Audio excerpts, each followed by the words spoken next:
Point, let's check the weather before we do anything else, because I'm watching a little bit higher humidity values as we go into the weekend, and that's exactly why the National Weather Service has gone and reintroduced our excessive heat warning. Lots of activity up to the north, mostly in Oklahoma. Strong southerly winds in our area are going to keep anything like that out of our region for now, so that's certainly on the good side. We're left with clear and sunny skies going into the afternoon, but of course this afternoon, yeah, we're still hitting about 104 degrees. So not seeing a whole lot of relief. So definitely go with the extra large and go for the iced coffee.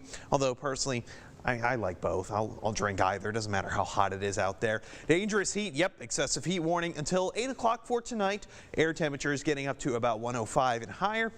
And heat index values getting up to about 110.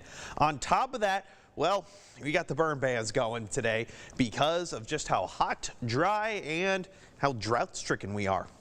Certainly not as bad as this time last year, but you know what? You always want to check with your local officials, even if your county is not on the burn ban map. This, of course, is from the Texas Forest Service. Now, overnight tonight, well, we're back to clear skies. Still decently breezy. That's going to impede any kind of cloud development. Temperatures about 77 degrees. Southwest winds 10 to 15 miles per hour. Say that 3 times fast. All right, there goes that heat dome all the way out to the west. They're going to get their fair share of plenty of hot and dry air.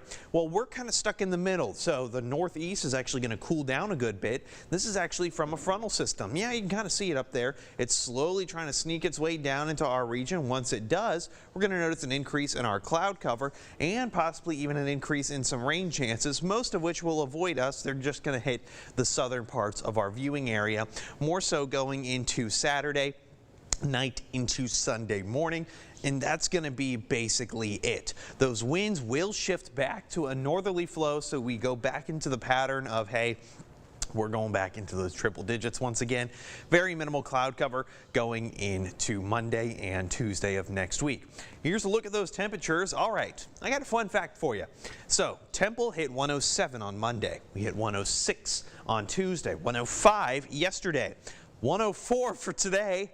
And for Friday, yeah, you guessed it, 103. Now with the weekend though, hey, here's that slight little cool down, only 100 degrees. Some places might even avoid that triple digit mark, maybe only hit 99, maybe 98. Hey, that's a decent cool down. That's actually what we should be at for this time of year, but we're going back into those triple digits, making our way back into Monday, Tuesday, and Wednesday. I don't have a whole lot more activity beyond that.